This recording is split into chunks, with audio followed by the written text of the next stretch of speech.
Welcome to Dynasty Life. I'm Theo Gremminger. Redraft and best ball are over soon, but Dynasty is life. Dynasty keeps on going all offseason long. We have 2 more weeks left of best ball and redraft, and we have 2 more weeks left of Dynasty when you're talking about winning, Dynasty championships.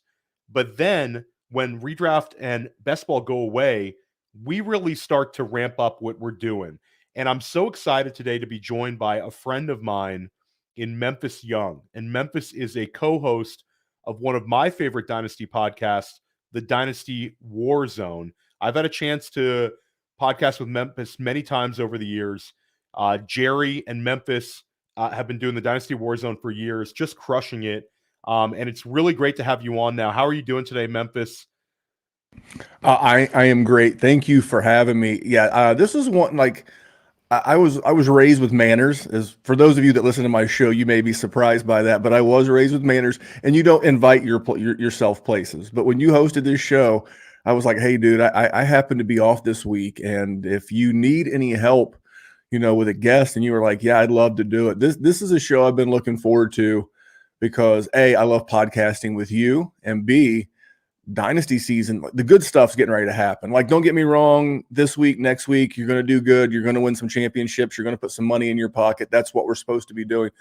But the really fun stuff, the rookies and the roster reconstruction and things like that, that's the pretty cool stuff, man. So thank you for having me. Super excited to be here. No, and this is like right up your alley. Like when I first started this show, you were naturally going to be a guest that's going to be involved multiple times, because I just respect your approach to the game so much. A lot of Dynasty podcasts are very good, but a lot of Dynasty podcasts I think can get a little bit monotonous where, it's the same things we're hearing in redraft podcasts. At this time of year, it's like, who should I start? Trade deadline stuff. Who should I trade for? Who should I trade away? But with this podcast, I love getting in people's heads and talking about their approach to Dynasty, your general strategies that you kind of carry in, year out. And whether it's Scott Connor or Heath Cummings or Alan Seslowsky or Ian Miller and now yourself, I've gotten a lot of really, really wonderful responses. So let's get down to it. First off, should Dynasty leagues have a trade deadline, Memphis? When you get to this time of year, are you one of these people that says, let it go? You're just like some unfettered capitalist who wants to have, complete whatever, my Dynasty team, I'm trading right up into championship day? Or do you want a little bit of control where maybe you have a cutoff, whatever it is, maybe it's December 1st, maybe it's when the playoffs start, but where do you fall in line with that one? Because I think there's a lot of people who have very strong opinions on this for Dynasty. Well, I will say this. I personally am in favor of a trade deadline. And JD and I used to do it this way, JD being the co-host of the GOAT District podcast, also here on Player Profiler. Him and Dan, yourself, the gang. JD and I used to do it this way, where Thursday night of the week the playoffs start, used to be 14, now it's 15. And that night, 8 p.m., that Thursday night, no more trades amongst contenders. Now, the non-contending teams, they can trade their heart out. All you do, if you're looking for a way to do this, is you just switch your trade function in your settings to must require commissioner approval. Commissioner goes in, says, hey, Theo's in the playoffs, Memphis is not. This deal can't go through. Hey, Theo's not in the playoffs, Memphis is not in the playoffs. This trade can go through. But I will say this, if you're in a league with no trade deadlines, as a commissioner, I did the commissioner's podcast here on Player Profiler, you have to have some sort of a spine, and you got to set your standard.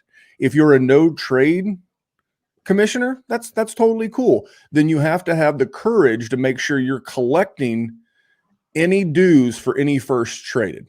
We're in a league like this together with our buddy Nate. Nate runs it. Nate's a great commissioner. The rule is if you trade your 24 first, then you have to pay that year's dues. And if you don't within a certain amount of time, then the trade gets reversed. I think as long as you're collecting the dues for those future first, because it's fine, because when you don't, and I've seen this happen in industry leagues where someone goes all in, trades away every young upside potential guy on their entire roster, all their firsts, taking a big swing, and then a year later walk out of the league, and then you're scrambling to get that thing put back together.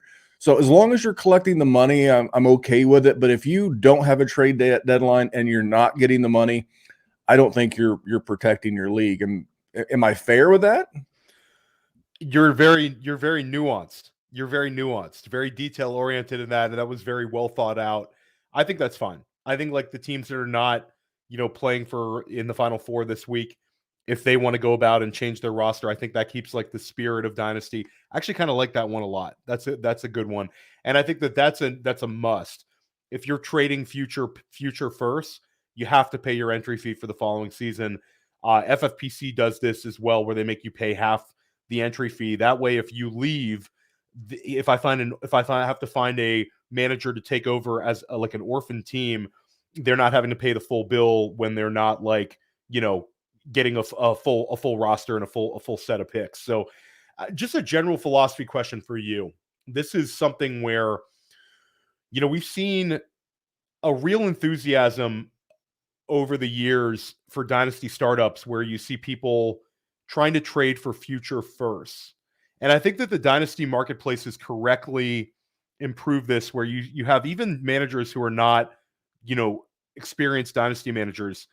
They somewhat understand the value and importance of holding future rookie picks to give you that flexibility to make moves with your roster and give you exposure to these top-notch players that you really wouldn't get a chance to get if not through rookie drafts. So you could have to pay a king's ransom, or you could use just a random, rookie pick and get access to them.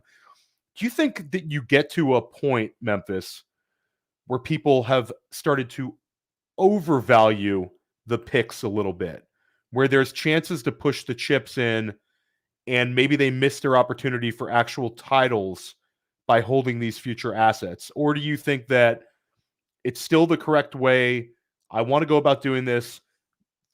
I treat the draft pick just as I would strengthen another position. I have 5 positions on my team: quarterback, running back, wide receiver, tight end, and draft pick. Where do you fall in line with the value of draft picks? Draft picks are great. They become currency in the months of February through June. Pre-rookie draft, post-rookie draft, right up until your rookie draft. They become currency, and with the exception of a handful of players, they are the only thing that you have as a dynasty GM that will only accumulate value. As we record this today on the 19th of December, the only thing, and like I said, there's a handful of guys, there's Justin Jefferson and Jamar Chase, and those are the stars. But the only thing that's going to accumulate value are those picks up until you get to push the button. I think people have an over-reliance on picks. First of all, we were talking before you hit the record button, you got picks like Quentin Johnston. Not every pick is a hit. It's just not. And I think you get in this pattern of always rebuilding, and you're always a year away from being a year away. And I would rather at some point go all in and try to win. That's how I play. I know a lot of people just enjoy the process. They like scouting the rookies. They love making the picks. They really don't care about the $50, the $100, the $200, whatever the buy-in is.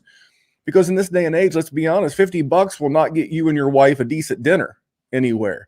So if it's something that you see as fun and you enjoy the picks, but if you're going to win, they're nice to have, but you can build good teams while moving picks, because we're going to talk about some guys in the body of this show. Hey, I'll give you my 101. I'm assuming not 101, like my 110, my 111, for a guy that I think could be next year's Rachaad White. Because I've got a track record. I've got a small sample, maybe 16, 17 games in the NFL, but I've seen it. I've seen this player situation as opposed to the black box that is the pick. So picks are fine, but at some point, they've got to turn into the players that score points, because points are how you win. So I'm fine with picks, but I don't ever go. I'm very rarely the guy who's got 3 to 5 picks. I love it. I think that's a really, really good way to answer that. And I think there gets to a point where fantasy managers are so scared of trading off those picks. And then there's fantasy managers who, like you said, really it's all about kind of having the attractive roster rather than trying to go in and push the chips in and make some money and pay for the next few years. So there's been like polls on this when people say, what's your favorite aspect of playing Dynasty? Not a whole lot of people pick Dynasty championships. It's like the trades, the drafting. So it's really an interesting psychological thing here. And I think another thing that's very interesting is this time of year, people get so demanding for those first round picks. And first round picks, there's no greater driver of fantasy, value in terms of the guys you can expose to. But it becomes so much easier for me to get second round picks than first round picks. Have you had success over the years accumulating seconds? Because I think a lot of these highly successful dynasty players will tell you that holding extra seconds can sometimes be like that thing that can really push your team over the edge and give you that flexibility where you can go make pretty much any move you want because I have a few extra seconds I can put into deals. Well, I'll start by saying you can never have enough good second round picks. There's always going to be, it's like, I would say that with the way that Dynasty is studied and these college prospects are studied, your hit rate in the first round is probably, I would say 8 to 9 of those first round picks are usually usable for Dynasty. But that only drops down to about 50% in the second round. So if you've stacked up a bunch of extra second round picks, I'm totally on board with it, but I'm also totally on board with moving those second round picks. But I'm very prudent when I trade and when I move picks. Like I didn't move any of my first or seconds at all until I got right up into the playoffs. And if my league had a trade deadline or my league didn't have a trade deadline, I'm using those things now because I got 2 games to go. Because with 2 games to go, and we covered this last week on the Dynasty Warzone, it's like, now's the time. They're like, are you paying a second round pick? We talked about your trade with Nate. We talked about your trade with Nate where you sent Brock Purdy and a small something else, and you got Justin Herbert. Yeah, Brock Purdy and Zach Wilson, and I got Herbert. And that was, to put context to this, my team is completely out of it in somewhat of a rebuild mentality. Nate's going for the money. So Nate, wanted maybe a little bit more than that. And, And I don't blame. I like Brock Purdy quite a bit. And did Nate overpay? Yeah, I do think Nate overpaid a little bit. But this is the time of the year where you may not get back here next year. How many times have you seen the team that you think, maybe you are this team, that you think that, hey, this is the team that's going to win the championship this year. This team's going to blow everybody away. And then you get into week 12 and that team's struggling. You may not get back. You may not get another chance to make the money. So going back to your original question about second round picks, I love to have a bunch of them because as a contender and as someone who does this, I think I've got a pretty good, track record of hitting on seconds, but I'm also not afraid to move them. I'm not super beholden. You played enough leagues with me. I'm not super beholden to picks one way or the other. Yeah. No, I think it's interesting. And I think the seconds have value as trade commodity, and they also have value where you're going to get exposure to so many guys that end up hitting and helping you out in Dynasty and in regular redraft leagues. A lot of these guys who were Dynasty second rounders have been cornerstone players for you this season. Like we're going to talk today about Trey McBride, Rashad White, James Cook, who was a borderline. If it was Superflex, a lot of times James Cook was a second rounder. Non-Superflex, he was usually a late first. But Devon Achane this year, I had non-Superflex leagues where I was getting him in the second round. So it's a very interesting kind of psychological thing that a manager treats a late first so much more guarded than he would a potential like 203, 204 type pick. Very, very interesting stuff. We're going to dive into a number of these topics and get a lot more deep strategy from Memphis. And we're also going to try to identify guys that we think could be, next year's James Cook, Trey McBride, after we hear a word from our sponsors.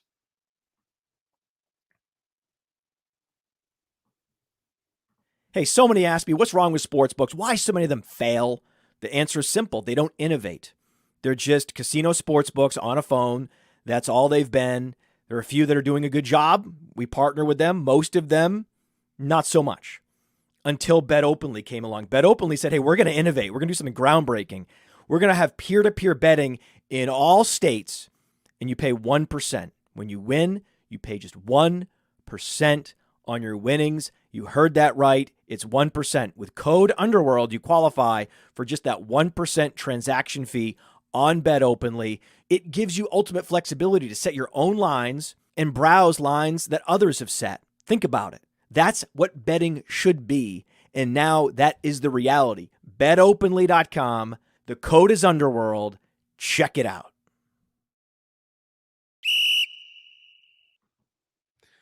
Welcome back to Dynasty Life. I'm Theo Gremminger, joined today by Memphis Young of the Dynasty Warzone. Memphis, this time of year, you and Jerry start mapping it out and start really like looking at your Dynasty topics. It gets to be very, very cool. Highly recommend the Dynasty Warzone. Let everybody know where they can find it and what night of the week you guys are going to come back to your usual summertime. Most people know like during the summer where I'm going to be able to find the Warzone right here on Player Profiler YouTube. Let them know when you're coming back to your usual time. Yeah, so in season, just because, first of all, you can find us on the Player Profiler YouTube channel. We have our own YouTube channel and our own podcast channel. Please subscribe to both. That helps us and it helps Player Profiler. But we've been so blessed to be part of this mega conglomerate that you and the Podfather and Billy are building here. So and you don't want to live stream during like Sunday night games. So we'll go back to streaming on Sundays in February. Right now, our time slot, our show uploads on Thursdays, 5 p.m. The podcast, it kind of varies. We don't want to inundate the audio consumer when you wake up on a given morning and there's 7 podcasts from Player Profiler. It's, oh, hey, here's the Podfather in the morning. Here's the Warzone gang in the in the lunchtime. And then you got First Class Fantasy at dinner. We do a good job of staggering those. But yeah, you'll find us and guest season for us, because Jerry and I just look at it this way. It's like in season, it's so hard to get everybody together. You're making your own content. But in the off season, we're all excited to talk about rookies. I'm sure we're going to have you back on, the Podfather. Would love to get Billy on a show. It's going to be good. So, but yeah, you can find us right here on the Player Profiler Network, Sunday nights, 9 p.m. Eastern.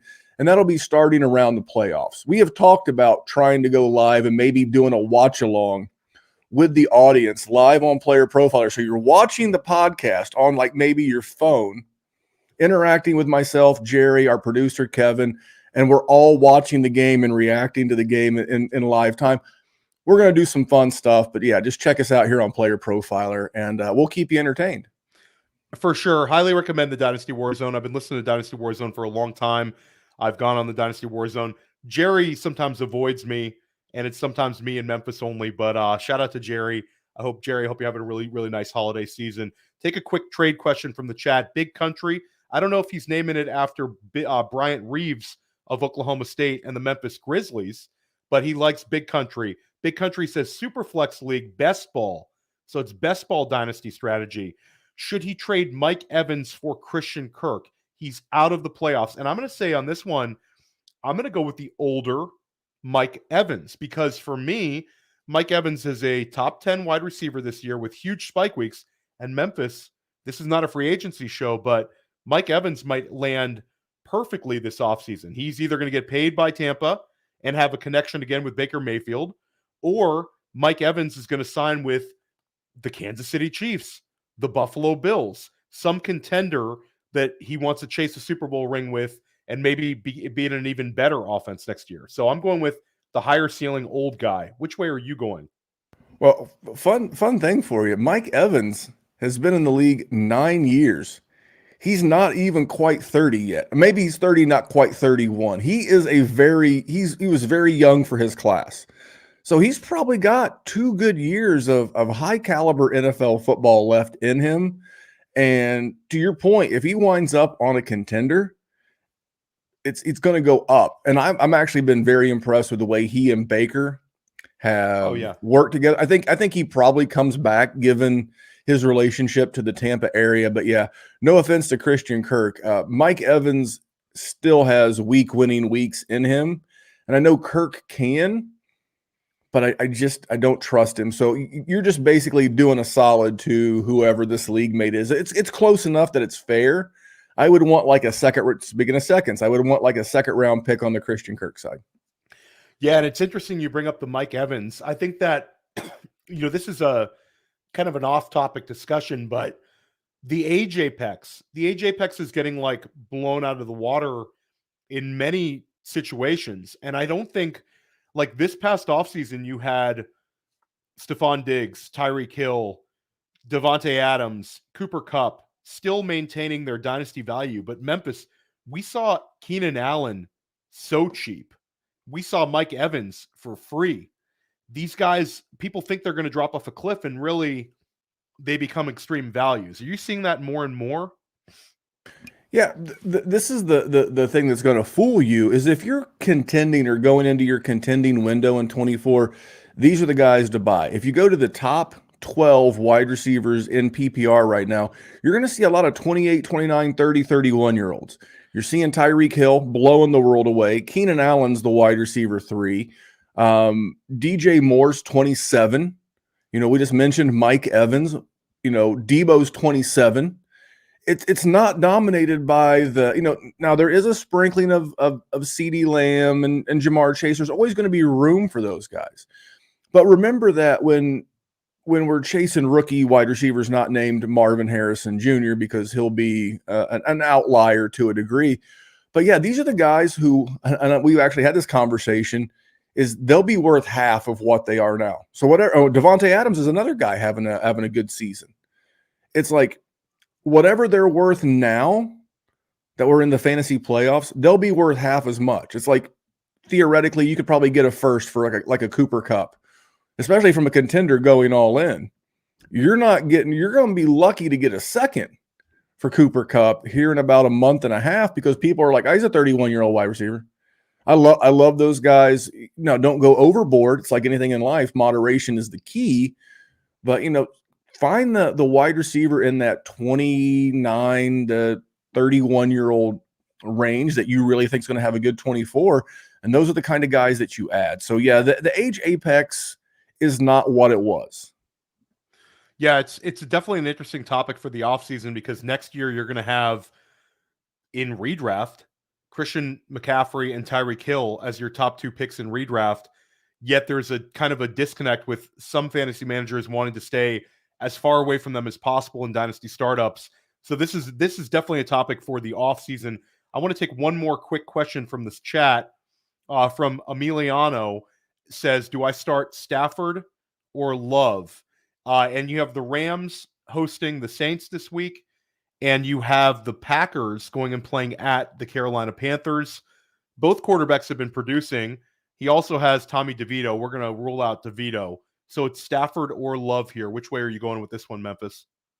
A lot of love for the Paisan Tommy DeVito, but I cannot start Tommy DeVito. Tommy DeVito apparently, not to interrupt, Tommy DeVito doesn't want to talk about it anymore. Apparently there's the Giants wanted him to do a top 5 Sopranos greatest moments montage, and DeVito said, I'm not doing any more of this stuff.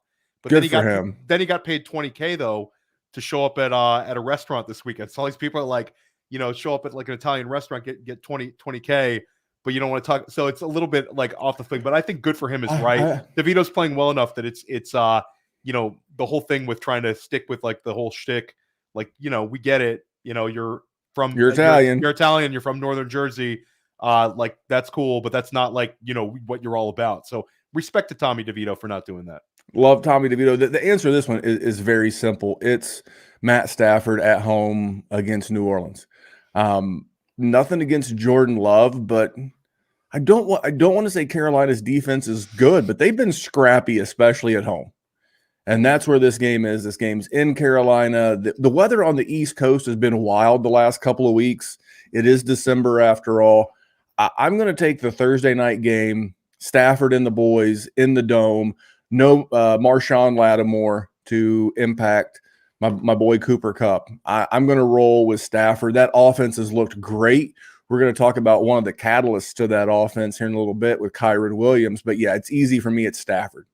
Ride the hot hand. Me too. I'm rolling with the Rams. And let's stick with that because, one of the topics for today's show is we're looking for those year two breakouts, and we want to try to identify them a year, many months early. And it's a little bit difficult because we don't know what NFL teams are going to do in the draft. We don't know what NFL teams are going to do in free agency, but we have a number of players this year who greatly exceeded their rookie year stats. At the top, Rachaad White. He caught 50 passes from Tom Brady, but there was a huge pushback that Rachaad White wasn't good. And then there was a pushback that Rachaad White, he's got the opportunity, but somebody's going to overtake him. It was incorrect. James Cook. There was arguments this summer that there was a long period of time, Memphis, where it was James Cook versus Damian Harris as a real conversation. Then you had Trey McBride. And Trey McBride was a guy where a year ago, there was no way that I could have offered you Trey McBride and gotten Chig Okonkwo from anyone. And most of the time, I couldn't have gotten Greg Dulcich either. Now, some managers are going to say, Theo, I was always into the Trey McBride. You're wrong on that one. But at the end of the day, those were the two hot names from the rookie performances. This year, we've seen all these guys pop. Kyren Williams, a little bit different because Kyren Williams, he certainly was a little bit lower ranked, was a guy who were drafted in like the 18th round in redraft, and he was a 6th round pick as opposed to these other guys who were day 2 guys, but Kyren Williams ran with it. Any way you cut it, we had multiple players this year that really broke out as year 2 players. What do you think stood out in general, especially when you're looking at these running backs, Memphis, and how they were able to take this opportunity and just completely run with it? Well, look at the offenses that they're on. I mean, all of the names that, Rachaad White, he's paired with Baker Mayfield, Kyren Williams, he's paired with Matt Stafford, Josh Allen, and James Cook. At least with Baker and Stafford, they're not running the ball. And earlier in the season, the Buffalo Bills, Josh Allen wasn't running like he used to. I don't want to just simply say, pocket quarterbacks check down more, but there's this video floating around on the internet from last night where on the throw that Jalen Hurts made the interception on, there was a wide open Kenneth Gainwell right there. He could have ran easily into field goal range and got that. Some quarterbacks just don't check down. So the situation matters and the talent matters. I mean, we have to get past he runs a 4.65 40. Yeah, but you know what? Sean McVay has wanted a good running back in that offense. And good by your standards and his standards are two different standards. He had Todd Gurley. He now has Kyren Williams. Kyren Williams has absolutely – think about where the Rams were projected. If you're into Vegas win totals, and they were projected, I think, to win 6 games, maybe 7. They've already won 7. They're probably going to make the playoffs. And what's been the driving force? It's Kyren Williams. These are the situations that we're looking for. We're looking for guys in good situations. You're not going to hit on every one of these. I have a list of guys. I put this together for our patrons. You mentioned that earlier, is that these are the guys that I'm looking at in next year. And I don't want to get too deep into it unless you just want to go ahead and roll into it with my thoughts on the second year, especially the running backs more than the wide receivers. But I consider all these second year and third year running backs, they're like a lease car. Do you and your family own or lease cars, Theo? We've done both over the years. So I know these guys. These running backs are lease cars. I'll just share it right here in the Dynasty life. Isaiah Pacheco is one of my favorite ads right now in Dynasty. Love it. Because Patrick Mahomes is making $1 bajillion. And Travis Kelce makes a bunch of money. And Chris Jones makes a bunch of money. You need young, cheap, producing players at other positions, including running back. So what are they going to do? They've learned their lesson with Clyde Edwards-Helaire. We've seen the value of being the starter in this offense. So those are the things. So if you're looking for like guys that are like next year, Tajay Spears is another guy that comes to mind. I know the Podfather mentioned on the Top 10 Takeaway show. It was his flu game, by the way. If you love the Podfather, sick as a dog, still hopped on the mic, gave you a Top 10 Takeaway show. That came out on Monday, the 18th, so check that out. But he's talking about Roschon Johnson. You're looking for these young guys in year 1 or year 2 because if you get him in years 3 or 4, you could have a 3 or a 2-year asset in Dynasty, and just look for the ones that are tied to good quarterbacks and good offenses. I love it. And I think that also the and really what the way that we should be attacking most of our running back targets is, in today's day and age, they've got to be able to have a little bit of receiving ability. And everyone in this class, Memphis, has either evolved as a receiver in the NFL. First of all, you've got like 9 guys that are in year 2 that are top 24 running backs right now after Kenneth Walker's big night last night. And that's including Kenneth Walker missing some time this year, but he did enough last night that I believe he's on the RB2 line. If not, he's right behind it. But all of these guys have pass catching ability. The Brian Robinson improved as a pass catcher, and Eric Bieniemy gave him a lot more opportunities. Isaiah Pacheco, people said he'll never catch the ball. This year, he sure looked decent catching the ball, and they gave him the opportunities. Kyren Williams was a prolific pass catcher at Notre Dame. That was actually what people thought he was going to do in the NFL, was be some third down pass catcher. And then obviously Rachaad White and James Cook were guys, when we drafted them, we thought, that they project as guys who can catch passes. So that being said, I love your Tyjae Spears call, because I think Tyjae Spears is one of the guys where if you go out and trade for him now, there's a little bit of risk, because Tennessee could draft another running back that could challenge him, but he's already been a target earner in his rookie season. He already has a lot of the explosiveness as a runner that we've seen kind of with the James Cook this year. I think Tyjae Spears really could be the year 2 breakout running back. Well, let me throw one thing in there. Yeah. He was the first running back drafted by new Titans GM Ran Carthon. So hey, this is the first running back at that position that he put his flag on, and when he put that card in last April, and he said, knowing that this was the last year of Derrick Henry's contract, did Ran Carthon turn in that card saying, hey, that's my guy for 2024. I'm going to get him some experience as a rookie. We're going to wish Derrick well as he transitions on to another team. And then Tyjae is going to get every opportunity. Doesn't mean he's going to win it, but he's going to get every opportunity to be our guy in 2024. That's part of the reason why I like him so much. Yeah, I love that. I think he's like a low-end dead zone guy if he survives the summer. And if you drafted him in the second round, he's yet another second-round dynasty rookie pick that could really pay off. And then you look at like all these guys, like we talked about, like Brian Robinson, second-round pick, Rachaad White, second-round pick. They've all kind of had this kind of archetype where we didn't have to spend a whole lot on them as dynasty managers, and now have had really, really big returns.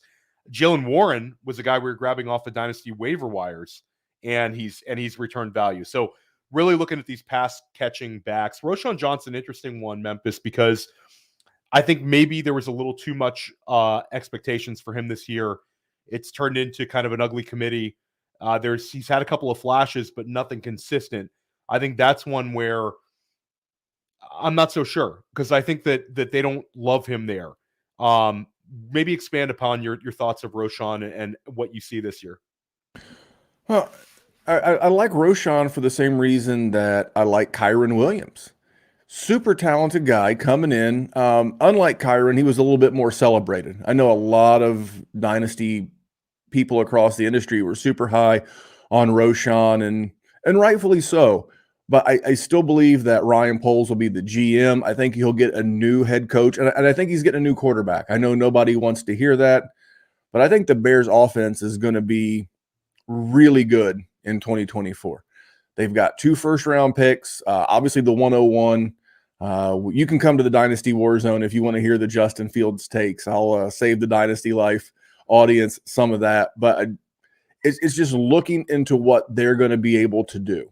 And what are they going to do? I mean, if you're going to bring in Caleb Williams, which I think they should, because it's kind of weird, nobody wants to hear it. If you go back and look at Justin Fields' dynasty or NFL career to date versus the first 3 years of Daniel Jones, you're going to see some similarities that you probably didn't expect to see. Now, is Fields a better runner? Yes. But if you bring in Caleb Williams, and then Roschon's going to be right there in the mix, you have DJ Moore. What do they do with that other first? Cole Kmet's taking a step forward this year. I think you're looking at a really good offense. No, maybe not really good. That's not fair. You're looking at least an NFL average offense, and I hope they get rid of Luke Getsy. I don't think he's a very good offensive coordinator. Like me personally, I would let go of Matt Eberflus. I would try to demote him, to be honest. He's a hell of a defensive coordinator. I'm a Colts fan. He was our DC for a long time, and the man can run a DC. He fired his DC, and they've had a great run on defense since he took over the play calling. So can we demote him? Bring over, oh my God, I always draw a blank on his name. The gentleman who's the OC for the Commandos, Eric Bieniemy. Can we bring Eric Bieniemy over to be the head coach with, like the play calling, capability, and then we'll have a great offense. But just without all of that, I still think that Roschon will get an opportunity to be the man in 2023 or 2024. Man, the year's almost over. I like it. So yeah, running back wise, we identified a couple that we're interested in. Now let's put Trey McBride in a category of receiver. I don't think we necessarily have to chase tight end here, because I think Trey McBride, the way he's being targeted, he might as well, look at a wide receivers as well. So there's a couple of low-hanging fruit here. I think we could both agree that in year 2, Jackson Smith and Jigba is going to take a big step forward as Tyler Lockett starts getting older. That one's kind of, low-hanging fruit. Are there other wide receivers in this class or tight ends in this class that you think could take big year 2 leaps forward? Luke Musgrave comes to mind. First guy. I really like Musgrave. People will, talk about, is it Tucker Kraft or Tyler Kraft, whatever the Kraft kid Tucker is. Kraft, yeah. Tucker Kraft. That's a big polarizing conversation right now, Memphis. It's not. One guy was drafted highly in the second round and is hurt. The other guy was went to the Jets practice squad, I think, and then signed back. He's been okay, but that's the role that I envision Luke Musgrave in next year. I'm not a Quentin Johnston guy, but there's been some flashes. I think Mike Williams is gone. I don't care what anybody says. I think the Chargers are currently like the 6th overall pick. And if Malik Neighbors is there, I think that's how you pronounce that guy's name. Yeah. The wide receiver out of LSU, I would love to see that guy. I know everybody's like, you can't go back-to-back first-round picks. I'm like, the Eagles traded a first-round pick for A.J. Brown and then turned around and drafted Devontae Smith. What do you mean? Not only can you, but you should. If you want to support a young quarterback, give him all the weapons and tools in the world. I actually think that the Chargers will draft either Brock Bowers or one of these or a top wide receiver like Malik Neighbors. Because I think if you look at the aging veterans they have and the fact that Memphis, they have a pretty good offensive line right now when healthy, a great quarterback. What they need is skill position players and some guys on the defensive side of the ball. But I think that's a really, really interesting one. How about a guy like Marvin Mims, where this is a little bit more of a, we love the profile. He did not get the opportunity. There will be no coaching change next year. This is all going to be on Sean Payton. Does he take a step forward in his confidence level with Marvin Mims, or does he view him as some sort of a big play guy that, I'm also going to continue to keep using on special teams at times? I think at some point he's going to replace Jerry Jeudy. I think that at some point you have to remove Jerry Jeudy from this offense. I don't think he's a Sean Payton guy. I think he's the one most likely to go. And I love Marvin Mims. I'm pulling up his snap counts right now because I want to see how he's progressed as the season has went along. I'll be very honest with the audience. I hadn't thought about Marvin Mims. Yeah, I mean, he's coming off some of his higher games. He's been in that 40% snaps played. I mean, I'd have to go to this awesome website called Player Profiler to go with his number of routes ran based on the number of snaps that he's played. Was that the hog rating, I think it is? Or maybe it's targets by routes ran. So many great metrics at Player Profiler. We got a lot. You do. We do. But I think he's the guy that will have a larger role. I feel horrible that I missed him. I loved him. I absolutely loved him coming out. I have a ton of Marvin Mims everywhere, and that's a really good call. So pushing back here, Memphis, the chat, Tucker Kraft, 3rd round pick, They took the 2 tight ends. So it's Tucker Kraft, Luke Musgrave. That's one where we're going to have to debate a little more in the offseason. But I do like your call with Musgrave, where the elite athleticism, those kind of guys sometimes take a while to develop in the NFL. And I'll say this, Memphis, we've been criticizing Brian Gutekunst kind of for years for his decision making with Green Bay, but all of the recent picks have hit. Christian Watson, Romeo Doubs, for where they were drafted, both could be considered wins. Then this year, the 2 tight ends they're getting production out of as rookies to go along with Jaden Reed, who's an absolute baller, and then Dontavian Wicks looks like a really, really good pick. Is this sort of a maybe Brian Gutekunst actually is doing a pretty good job here? I think Brian Gutekunst does a good job of knowing when to draft players. There's this thing that Green Bay's never taken a first-round skill position guy or whatever that crazy, it's like 13 reds in a row on a roulette table. I mean, just because it's happened doesn't mean that it's going to happen again. But yeah, I think he's done a great job. I would love, I think it would be a good spot for one of these veteran free agents to bring in a Mike Evans to Green Bay. Green Bay's another decent spot because you need a veteran. I've always liked that veteran presence in the locker room. I mean, I think if you were to ask Devontae Adams, I think Jordy Nelson probably helped him as he was coming up. And I think Jordy Nelson was probably helped by Greg Jennings. And that's just kind of how it works. And right now, I think, is year 3 probably the oldest wide receiver in that room? Yeah, those guys are all young. And then, you meant, and I got some other rookies going into year 2 wide receivers. I think there's a lot of guys that Tank Dell, Zay Flowers, Josh Downs with the Colts. If Michael Pittman were for some reason not to re-sign in Indianapolis, there's a lot of equity in these guys, because if you buy them now, think about buying a property that maybe you think's the city's gonna put some money into, and then all of a sudden the property around that property becomes more valuable. That's kind of what I'm looking to do. I'm kind of looking to get the Dontavian Wicks or Reed or one of these guys, because I don't think Christian Watson's ever going to be the healthiest guy around. So either one of those guys, Wicks, or because it's clearly not Romeo Doubs. I love me some Doubs, but he is, and I know it's Dobbs, but it's Doubs to me. I love Memphis, your call of Josh Downs, where I think some of the other, like the Tank Dell is going to toss me an absolute fortune. Josh Downs, there's going to be fantasy managers who took him as a high 3rd round pick, maybe a low 2nd round pick, who despite his success are willing to take the newer model, and maybe they take like a late 2nd and maybe a late 4th, something like that, a reasonable price. And for me, a guy like Downs profiles in the same way that with James Cook or Rachaad White, where we've actually seen them have success on an NFL football field. It's not like I'm saying, this guy who got 0 targets and 0 snaps is suddenly going to explode. But I've seen enough out of him that I know he has talent, and the opportunity could be greater. They also just could be a much better offense next year, and there could be more consolidation with, even with Anthony Richardson, if Pittman comes back even, but it's like complete consolidation, maybe a little less targets to the running backs than we saw with the offense this year.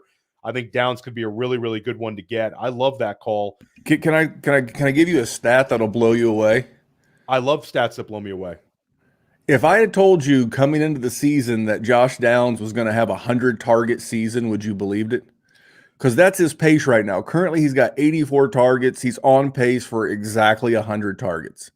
And if Michael Pittman were to miss this coming week because of the concussion suffered last week, that's an even bigger possibility. So he's actually minus the touchdowns, he's actually on a little bit better target catch yards trajectory than Jaden Reed. So I like him quite a bit. I would love to see, back to Marvin Mims, I would love to see him giving this kind of target share.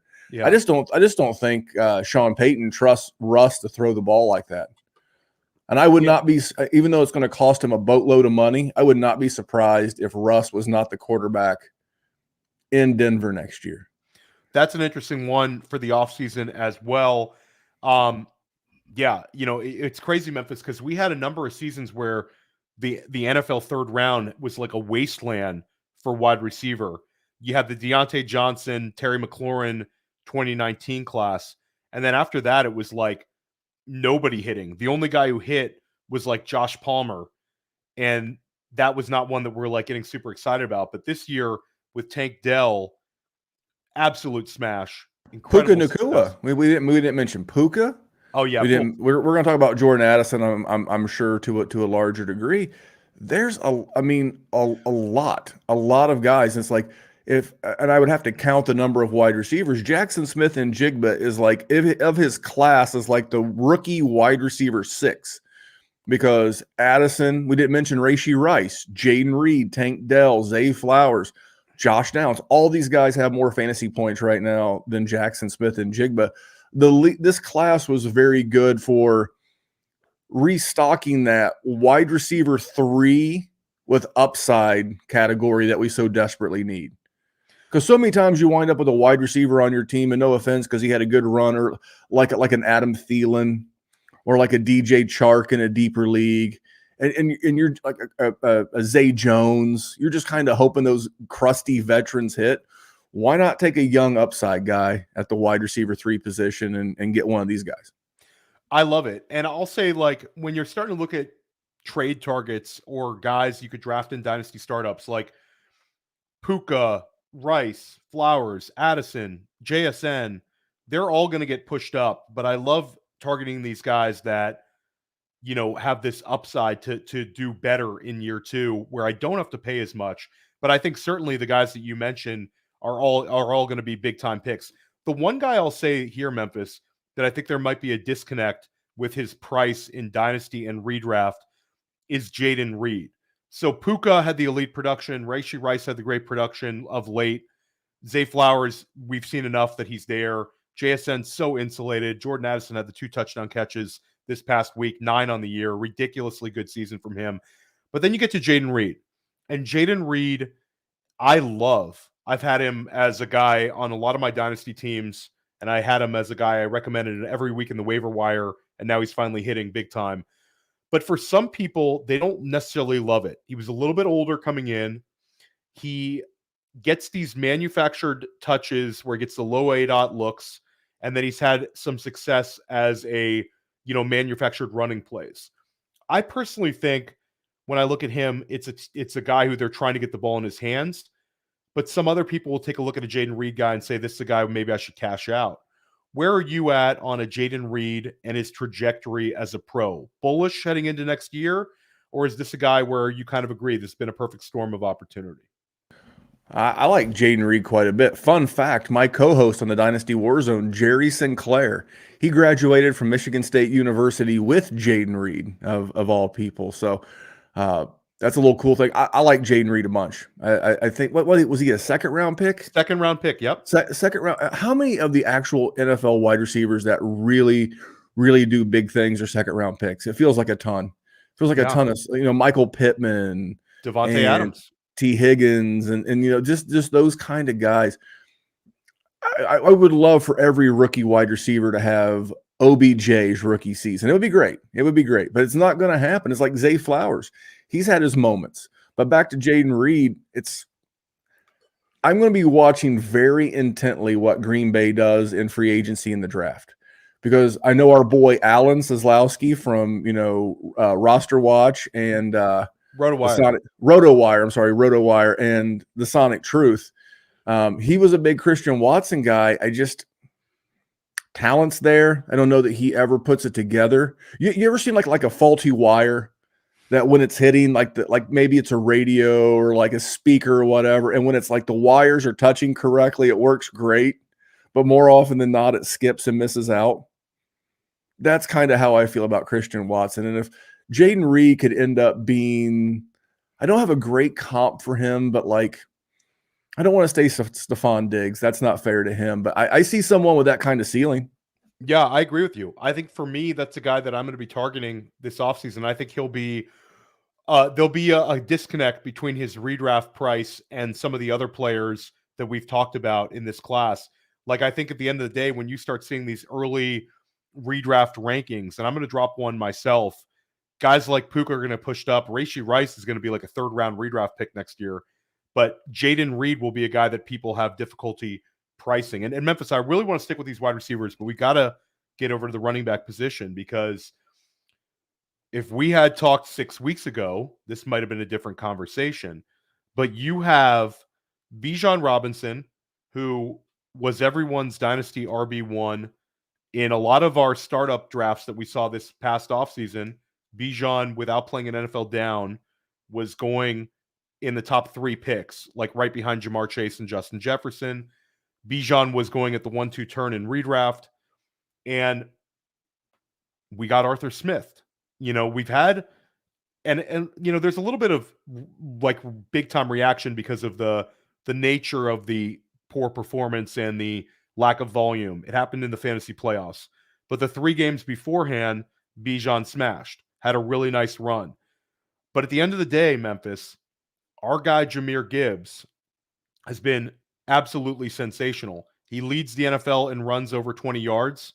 He is exactly what we thought he would be. He's an elite receiver.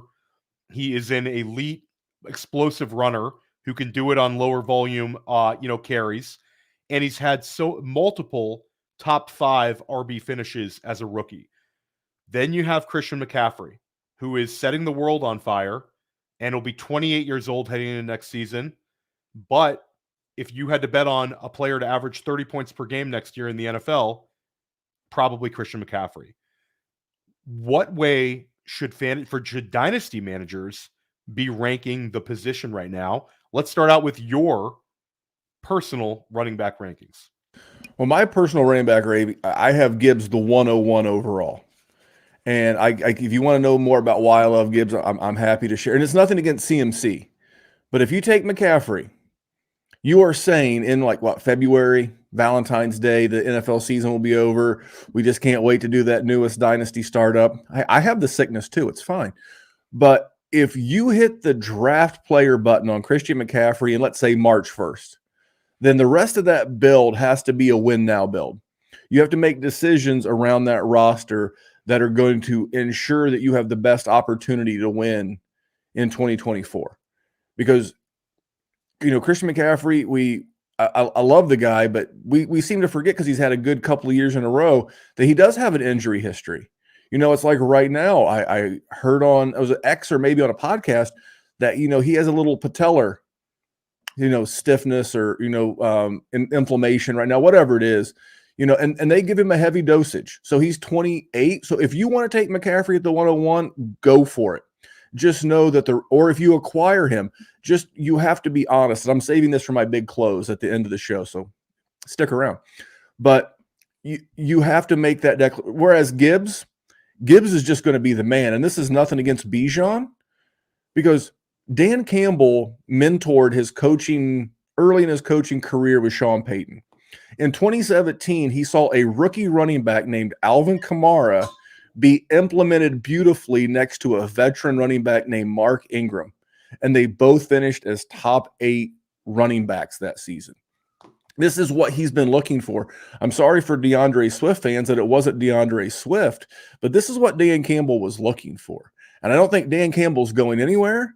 I do think Ben Johnson will 85% out the door for a head coaching job. So a little bit concerned about what the offense may look like, but I'm going to lean into the Gibbs as my 101. I'm with you. And we actually just made that move on our Dynasty rankings. Highly recommend, subscribing to Player Profiler and getting access to our Dynasty rankings. The pod, you can get a very discounted rate right now for the rest of the season. We'll get you access to all of our tools and all of our rankings. Jahmyr Gibbs is the truth. And Jahmyr Gibbs is going to be an interesting one, Memphis, because, again, like CMC will be the 101 in redraft next year. Tyreek Hill's probably 102. At the end of the day, I'm probably betting on Justin Jefferson, Jamar Chase, like your usual suspects getting in there. But Jahmyr Gibbs is an absolute lock to go in the first round of redraft. And more likely than not, he's going to go in the first half of the first round, because he's going to be a guy that's going to have the steam throughout the summer. So I'm completely with you.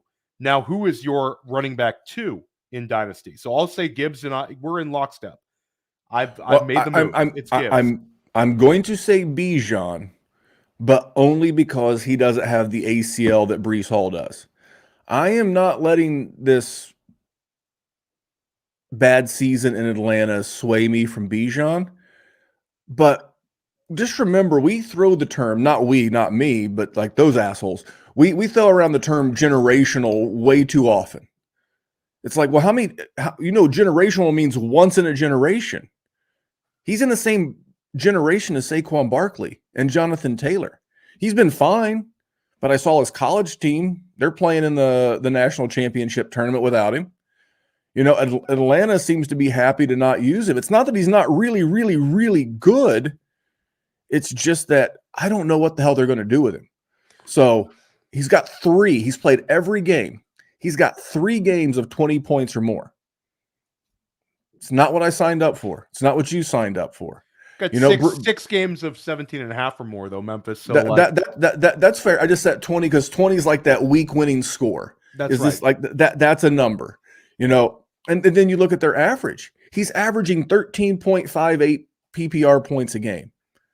That's like borderline RB1 average, just to be quite frank. And again, I'm not blaming him. I'm not blaming his talent, but I've got to build a dynasty roster knowing what I know. So I put him barely ahead of Breece Hall because Breece Hall has 4 20-point games, and he's been doing it with, like Zach Wilson and Trevor Siemian and just horrible. And he should get, Rodgers back and love to get rid of Hackett. But yes, I have Bijan 2, Hall 3. Now you get a little bit interesting level. So I'll go with you. I'm going to say that Gibbs, Bijan, Hall. I'll throw CMC in there, Memphis, because I think that the impact he's going to give me early on. Then I get with I'll give you this tier here. The Travis Etienne, Jonathan Taylor, Devon Achane, that tier. Which of those 3 gets you the most excited if you could have them on your dynasty roster? Well, I've got JT as my 4, Jonathan Taylor as my 4. Just signed the extension, so I know where he's going to be. We really haven't had a good sample of what he's going to look like with Anthony Richardson, but I like what I've seen out of Shane Steichen building an offense around him. So he's got the contract, he's got the quarterback, good weapons around him. Offensive line's better than before. I don't think it's at an all-time high, but it's a good offensive line. I actually have CMC as my 5, and it's not. I'm not an ageist. I'm not an ageist at all, but that's where I have him because I'd like to think I could use him for 2 good years, maybe 3, which is fine. But I actually have Kenneth Walker as my 6. Okay. 0 apologies. I have ETN as my 7. I have Rashad White. I have Kyren. Yeah, Kyren's my 7. I got Travis Etienne as my 7, Kyren as my 8, and Rashad White as my 9. Okay, well, I think that one's interesting. So Devon Achane, talk about the ability to give you 20-point performances. Oh yes, sir. My guy's good at that. I listen. I want to believe, but I mean, I know Jonathan Taylor's been hurt too, and I mentioned the Breece Hall thing, but this guy came into the league hurt. Missed the first game of the season, played a couple of games, got hurt again, come back and set the league on fire, missing time, and then he is the perfect guy that I would love to get as my as my running back 2, that I know could absolutely set my opponents on fire. But I don't think he's the guy like a Kyren Williams, like a Rashad White for the next 2 years. Like I said, the lease car guys, the guys that you're leasing for the next 2 years while they're on this rookie contract. I would rather have the consistency of a Rashad White, of a Kyren Williams, of the Travis Etienne than I would of Achane. Like I said, he would be just steal him as my RB2 and just love it. So let's finish out your top 12 here, Memphis, because I know you did this for the show. So you're at Rashad White at RB9. Who are we looking at 10, 11, and 12? I think I'm. Oh, you know what? I only ranked 11 because that's how I am. We'll go to 11. We'll go through. 11. No, we're fine. Number 10 is James Cook.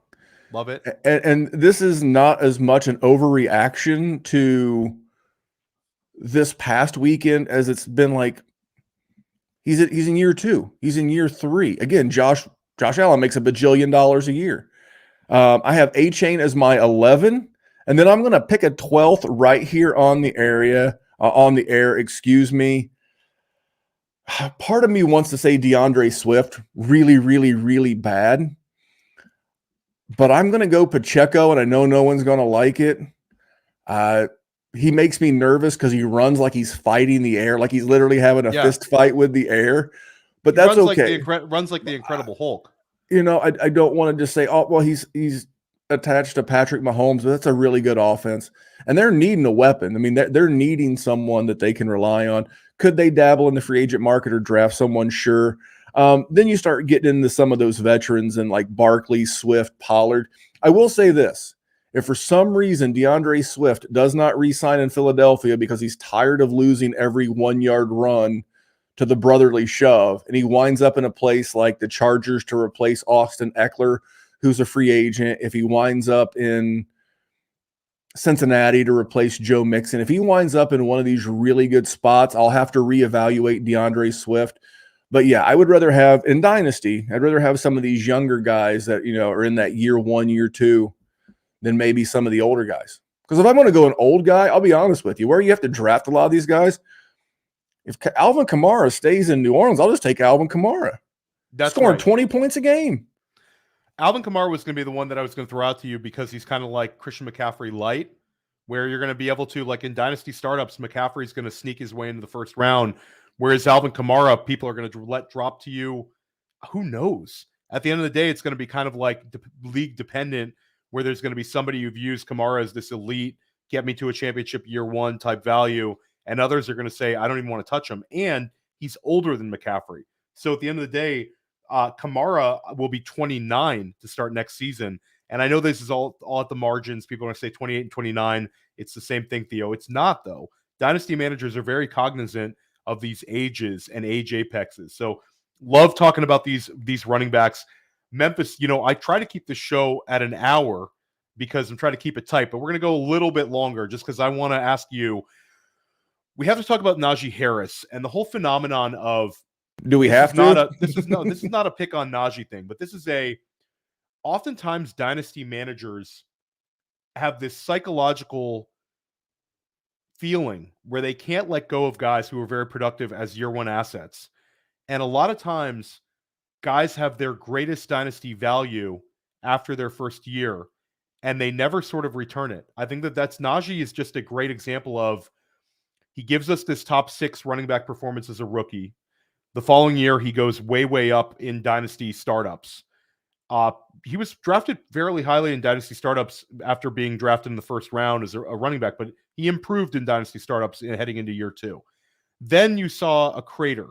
He drops from a top 6 season to like RB, let's call it RB 17, RB 18 level heading into year 3. And then this year it's completely fallen off.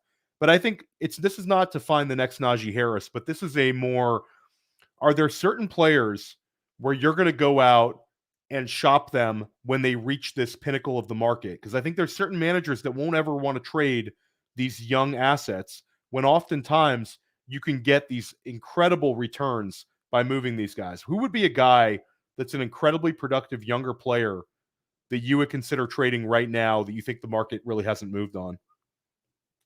An incredibly productive younger guy that the market hasn't moved on. That's a good question. I mean, as far as like Najee Harris, I will tell you, it's so hard to call the market on these guys, like to call the ceiling.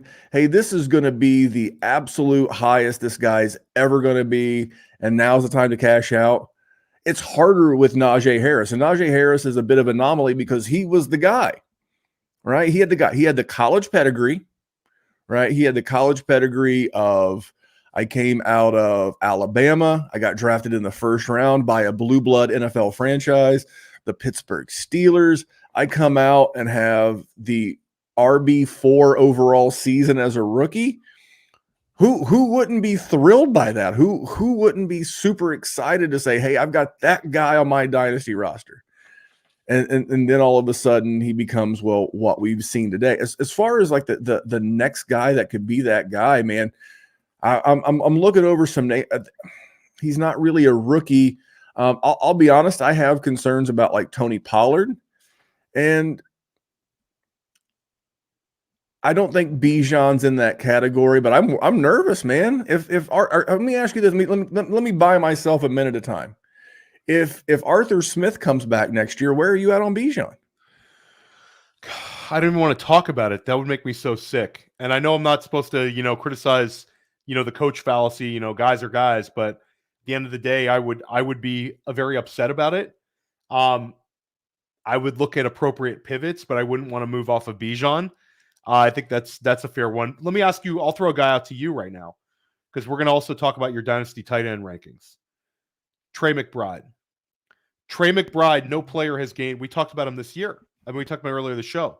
This year, there's been no tight end that's ascended more, besides Sam Laporta, obviously wasn't in the league last year. But Trey McBride has been peppered with targets. He's been insanely productive. I tweeted something out the other day about Sam Laporta being the new tight end 1 in redraft.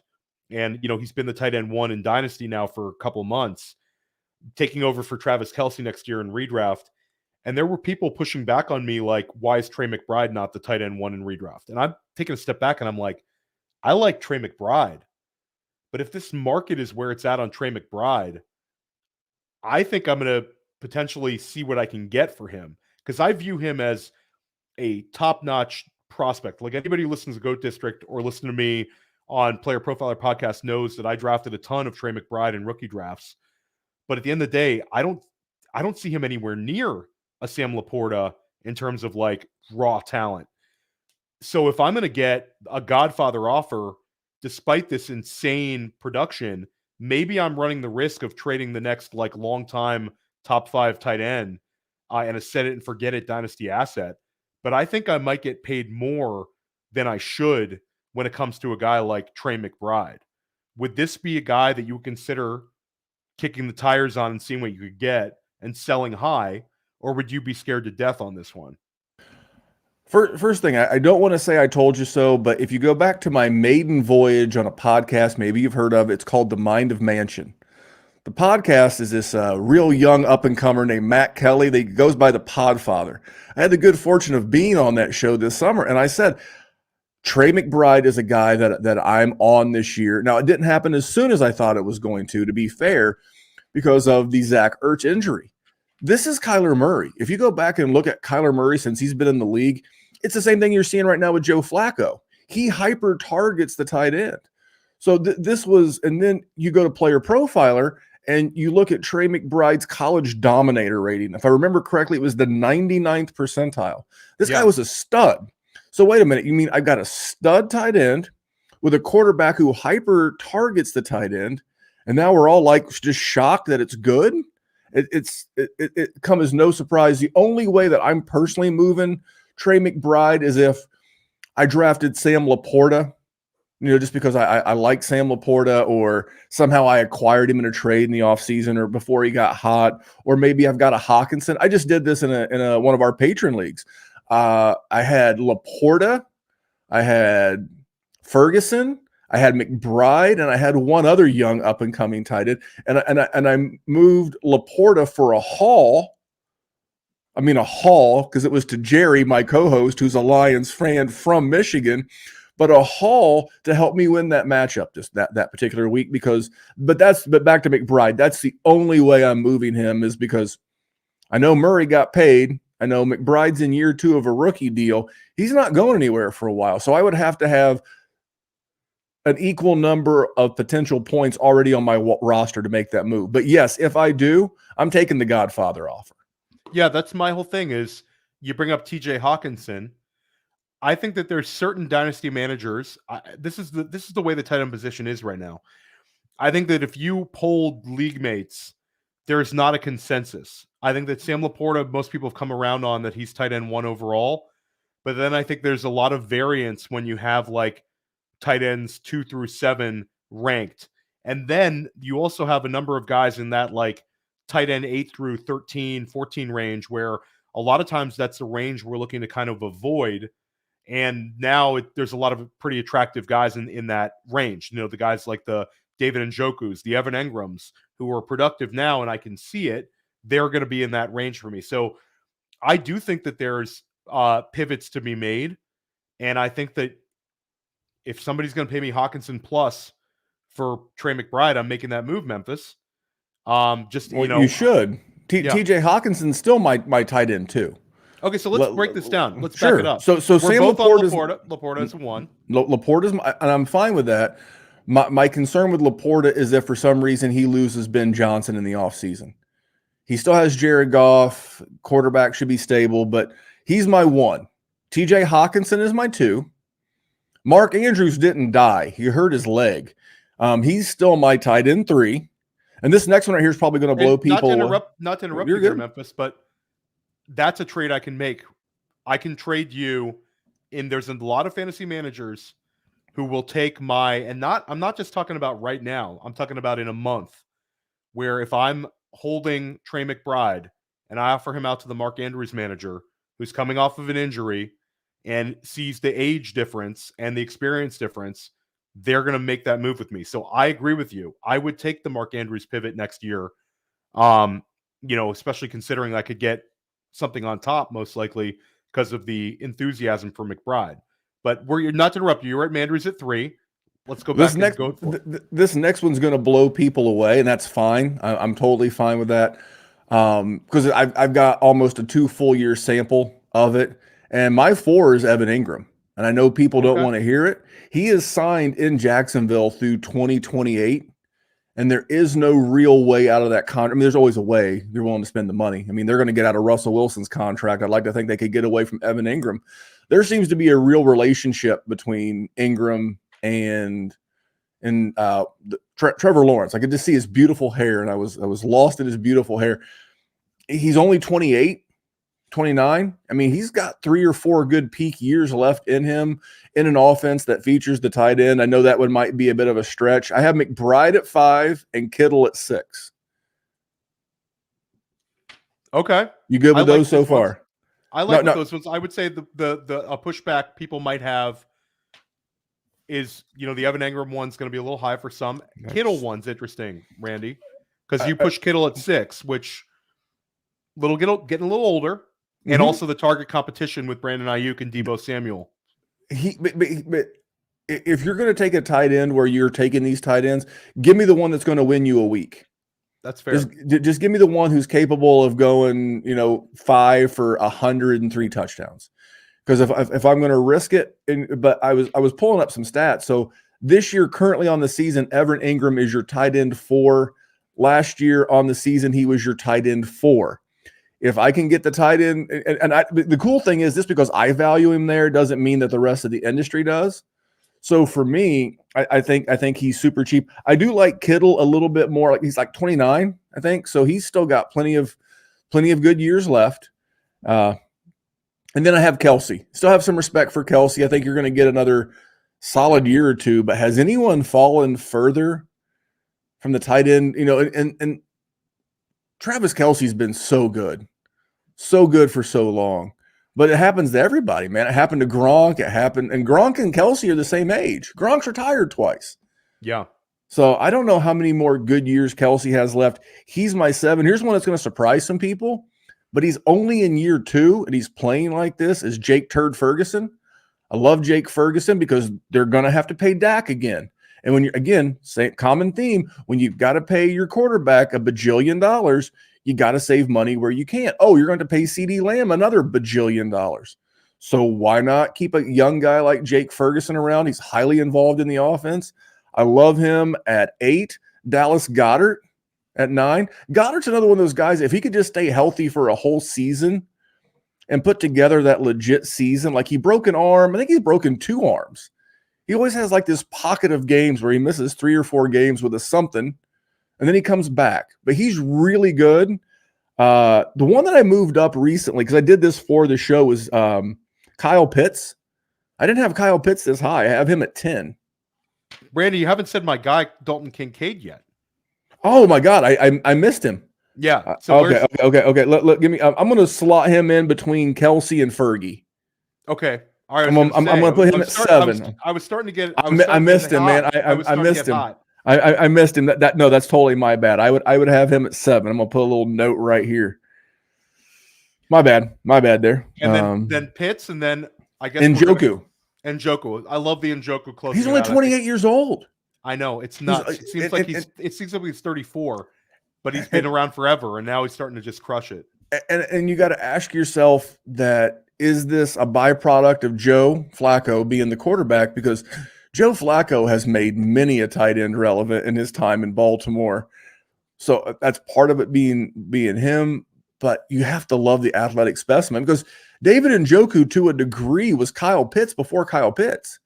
He was this ginormous athletic super freak that came out of nowhere and just dominated.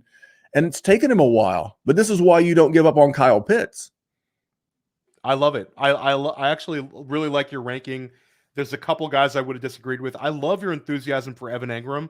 I think like last offseason, I was able to go and acquire him. I think you're still going to be able to go out and acquire him this offseason. There's like a disconnect between the actual production and the performance on the field and his dynasty relative value. And Memphis, he won people leagues last year, and he's still putting up strong stats late in the season this year. So I love this one. He's going to have 100 catches. He's got 88 catches right now as we speak. He's going to have 100 catches. He's going to have 1,000, maybe not 1,000 yards. Be close. And here's the thing. He's doing all that in spite of only having 3 touchdowns. Yeah. Imagine if he ever got to I feel the way about Evan Engram. I got flack for this a couple of years ago when I had DJ Moore ranked so high. And to see DJ Moore, in spite of the having a backup quarterback for a while, and Fields is not the most accurate passer in the world, he's had a tremendous season. So I've never been afraid to be a little bit too high on a quote-unquote older guy. My guy's 29. I got 3-4 more good years with Trevor Lawrence. Absolutely. And Memphis, we've done it. We've set the record for longest dynasty life. We saved it for you. Guys, smash the like button. Subscribe to our YouTube network if you're not already doing so. It definitely helps us out. And Memphis, let everybody know where they can find your work and what you've got cooking for the Dynasty Warzone this offseason. Well, I wanted to finish with this because I was going to bring it up in the body of the show. It's like the question you put on the show sheet for me was, what are you doing this time of the year? What's my approach? If you're serious about winning, because if you're not, that's fine. If you're just in it to hang out with your buds and and you enjoy the game and you that's fine. Treat it like a business. You know what? Give every player on your dynasty roster. Now, if you have a bunch of dynasty rosters, it's going to be hard and time consuming. Give them a performance evaluation the same way that you would the employees at work, or the same way that you would get at work. Hey, here's what you did good this year. Here's what you did bad this year. And look at your rosters. Did we set out to accomplish what our goals were for this season? Did you have a plan? Did you stick to the plan? Did you do the right things in 2023? Treat it like a business, because at the end of the year, what are you doing? You're looking at our profits, our losses, looking at it's the same thing. That's what I do. I'm a simple middle manager, but that's what we do. We middle manage. That's how you manage your dynasty roster. Look at him. Kyren Williams overperformed this year. Okay, great. He's going to get a merit increase, or in this case, he's going to increase up our dynasty rankings. Totally fair. He's earned that. But we have to ask ourselves, is that sustainable? Is that repeatable? Is that who he is going forward, or was it a one-off blip? We didn't get to Nico Collins. I'll do Nico Collins Thursday, on the Dynasty Warzone. But treat it like a business. Evaluate your dynasty roster. Evaluate yourself as a dynasty manager and say, hey, this is what I need to work on. Hey, I deviated from the plan. Hey, I strayed here.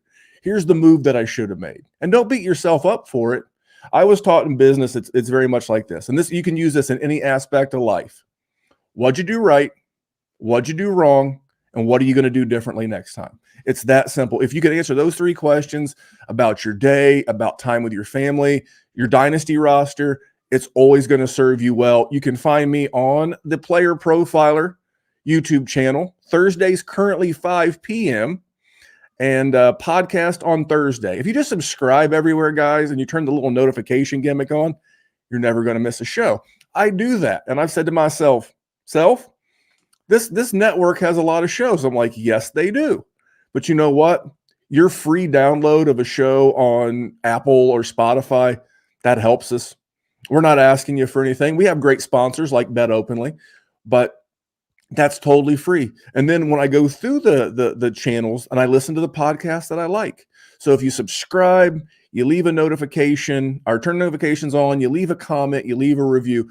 Those are all the ways that you can help us here at Player Profiler and the Dynasty Warzone. But going to crank it up to 2 shows a week probably in the off season. We're going to do some fun stuff, Theo.